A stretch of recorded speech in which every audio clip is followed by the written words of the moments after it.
Hello friends, today we will discuss about fundamental rights.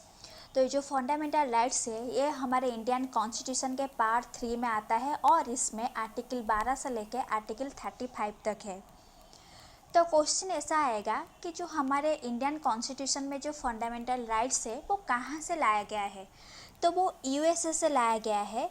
USA में इसे bill of rights के नाम से जानते हैं। तो यूएसए में फंडामेंटल राइट्स को बिल ऑफ राइट्स कहते हैं, याद रखिए। ओके। और एक पॉइंट क्या है कि part 3 of the Indian constitution is describe as the Magna Carta of India. तो ये माग्ना कार्टा क्या है? तो माग्ना कार्टा 1215 में क्या हुआ था? माग्ना कार्टा 1215 में इंग्लैंड के जो किंग थे और उनके जो रिच लैंडलॉर्ड्स थे उनके बीच एक साइन हुआ था, एक एग्रीमेंट। ओके। उस एग्रीमेंट का नाम था माग्ना कार्टा। माग्ना कार्टा का मतलब है द ग्रेट चार्टर। क्या है? The great charter. और ये जो माग्ना कार्टा है वो हिस्ट्री में इतना सिग्निफिकेंस क्यों रखता है? क्योंकि पहली बार ऐसा हुआ जहाँ पे जो किंग हुआ करते थे उसने अपने सिटीजन्स को कुछ राइट्स दिया। ओके। तो हिस्ट्री में ऐसा पहली बार हुआ था जब किसी किंग ने अपने सिटीजन्स को कुछ राइट्स दिया। ओके। इसलिए ये जो माग्ना कार्टा है ये हिस्ट्री में इतना सिग्निफिकेंस रखता है। ओके। और ये जो माग्ना कार्टा था 1215 में, जो माग्ना कार्टा आया था इंग्लैंड में, ये जो माग्ना कार्टा था उसमें लिखा गया था कि जो किंग है वो लॉ के ऊपर नहीं है। किंग भी लॉ के ऊपर नहीं है, वो भी लॉ के नीचे आते हैं। ओके। अब हम देखेंगे हमारे इंडियन कॉन्स्टिट्यूशन में कितने फंडामेंटल राइट्स हैं। अगर मैं अभी की बात करूं तो अभी तो 6 फंडामेंटल राइट्स हैं। कितने हैं? 6 फंडामेंटल राइट्स हैं। पर जब संविधान बन रहा था तब 6 फंडामेंटल राइट्स नहीं थे, तब 7 फंडामेंटल राइट्स थे। कितने थे? 7 फंडामेंटल राइट्स थे। जो राइट टू प्रॉपर्टी है, जो राइट टू प्रॉपर्टी है उसे 44th अमेंडमेंट करके 1978 में इसे फंडामेंटल राइट्स से डिलीट कर दिया गया और इसे आर्टिकल 300A के तहत एक लीगल राइट्स बना दिया गया। ओके। तो राइट टू प्रॉपर्टी था आर्टिकल 31 में। जो आप कल्चरल एंड एजुकेशनल राइट्स देख रहे हैं उसके नीचे था राइट टू प्रॉपर्टी आर्टिकल 31 में। तो इसे बाद में 44th अमेंडमेंट करके 44th अमेंडमेंट एक्ट 1978 के बाद इसे डिलीट कर दिया गया। फंडामेंटल राइट्स थे और इसे आर्टिकल 300A में डाला गया और इसे एक लीगल राइट्स बना दिया गया। ओके। तो अब हम 6 फंडामेंटल राइट्स को पहले ज़रा सा देख लेंगे। तो फर्स्ट क्या है? Right to equality. क्या है? Right to equality. तो इसे याद रखिए, एग्जाम में ऐसा भी बहुत बार आया है। राइट टू इक्वालिटी आर्टिकल 14 से लेके आर्टिकल 18 में। राइट टू फ्रीडम आर्टिकल 19 से लेके आर्टिकल 22 में। राइट टू फ्रीडम आर्टिकल 19 से लेके आर्टिकल 22 तक। राइट एग्नेस्ट एक्सप्लॉइटेशन आर्टिकल 23 से लेके आर्टिकल 24 तक।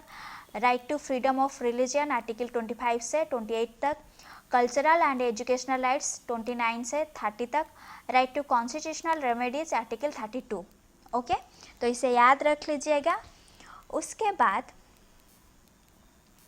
उसके बाद हम देखेंगे फीचर्स ऑफ फंडामेंटल राइट्स। तो जो फंडामेंटल राइट्स हैं इसके कुछ फीचर्स को हम देखेंगे। क्या है? फर्स्ट में क्या है? Some fundamental rights are available only to citizen, जैसे कि आर्टिकल 15, 16, 19, 29 एंड 30। इसमें क्या कह रहा है?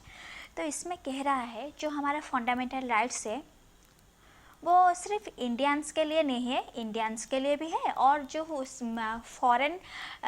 फॉरेन के लोग हैं, फॉरेन के सिटीजन हैं उनके लिए भी है।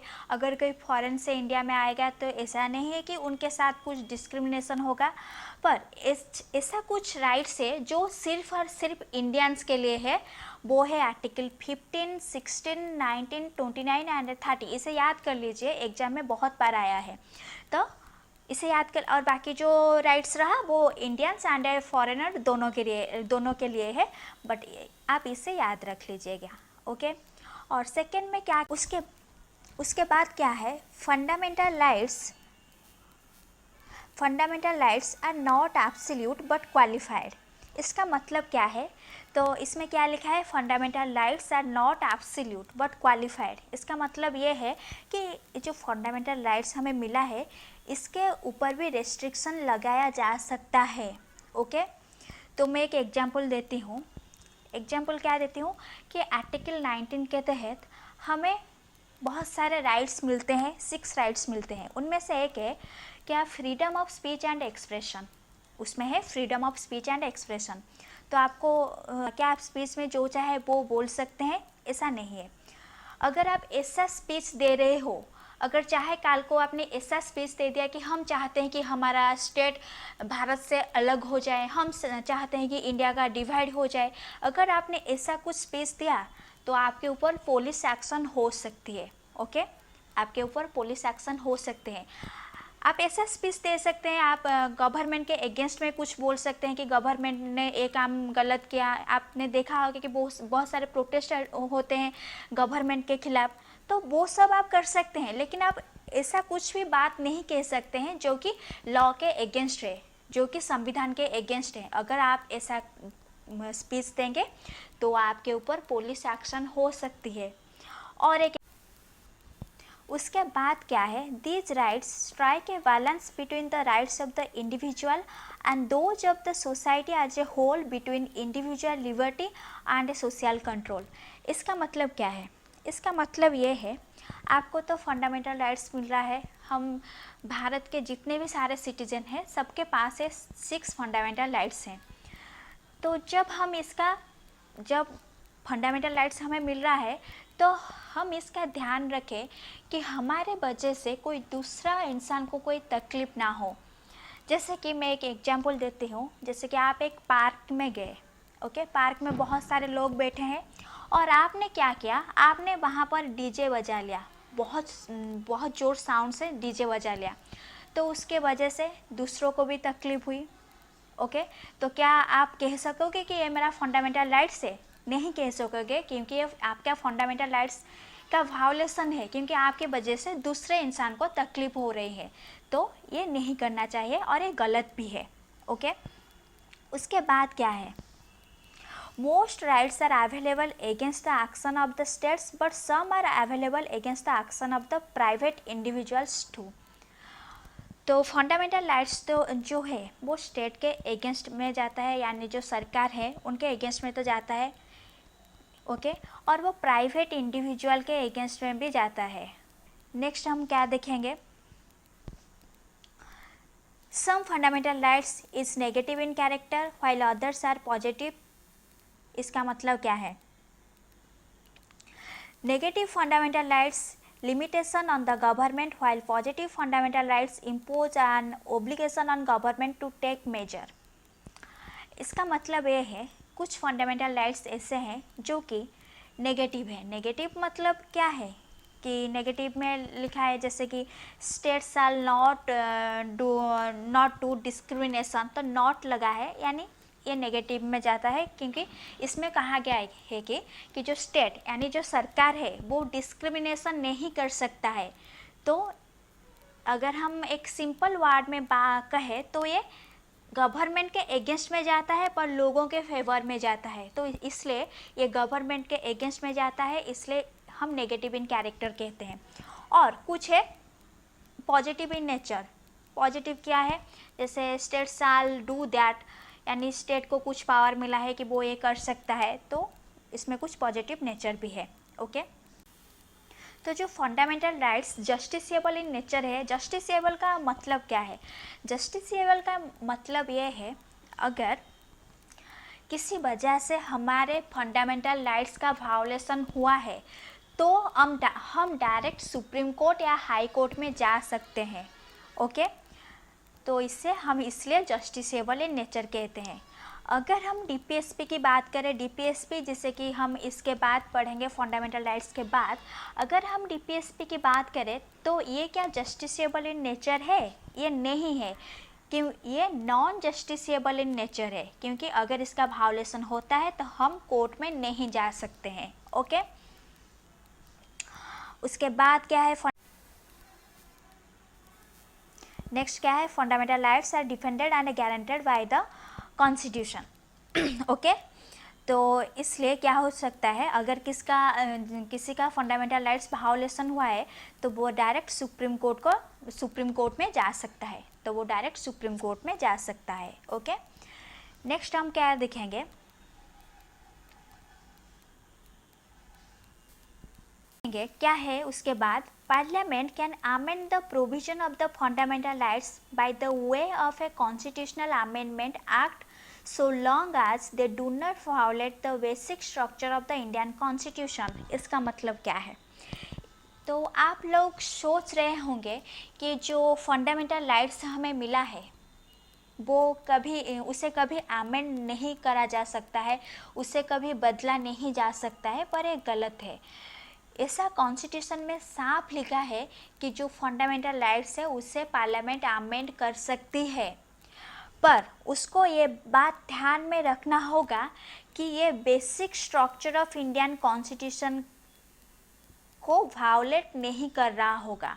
ओके, तो basic structure of Indian constitution क्या है इसे हम आगे जाकर देखेंगे, आप सिर्फ इतना ही याद रखिए। ओके, उसके बाद क्या है, fundamental rights can be suspended during the operation of A national emergency.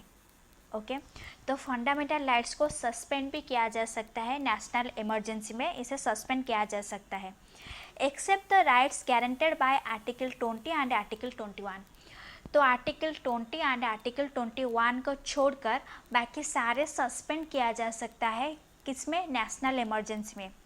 और एक बात क्या है, जो आर्टिकल 19 है, आर्टिकल 19 जो है, जब नेशनल इमरजेंसी लगता है तब आर्टिकल 19 ऑटोमेटिक सस्पेंड हो जाता है।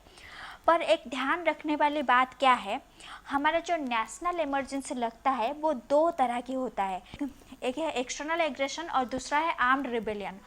आर्म्ड रिबेलियन में आर्टिकल 19 को सस्पेंड नहीं करा जाएगा, ये सिर्फ आर्टिकल 19 को सिर्फ एक्सटर्नल एग्रेशन में सस्पेंड करा दिया जाएगा, पर आर्म्ड रिबेलियन में इसको सस्पेंड नहीं करा जाएगा, याद रखिए।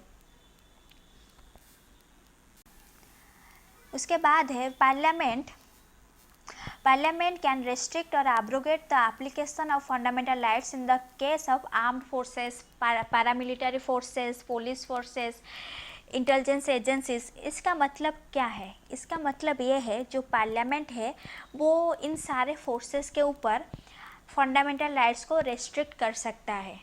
ऐसा क्यों? जैसे कि हम एक साधारण नॉर्मल सिविलियन है तो हमारे पास से राइट्स होता है कि हम एसोसिएशन बनाकर स्ट्राइक या प्रोटेस्ट कर सकते हैं, पर ऐसा राइट्स उनके पास नहीं है। ओके, उसके बाद क्या है, fundamental rights can be restricted while martial law is in force. तो जिस एरिया में मार्शल लॉ लगा है उस एरिया में फंडामेंटल राइट्स को हटा दिया जाएगा।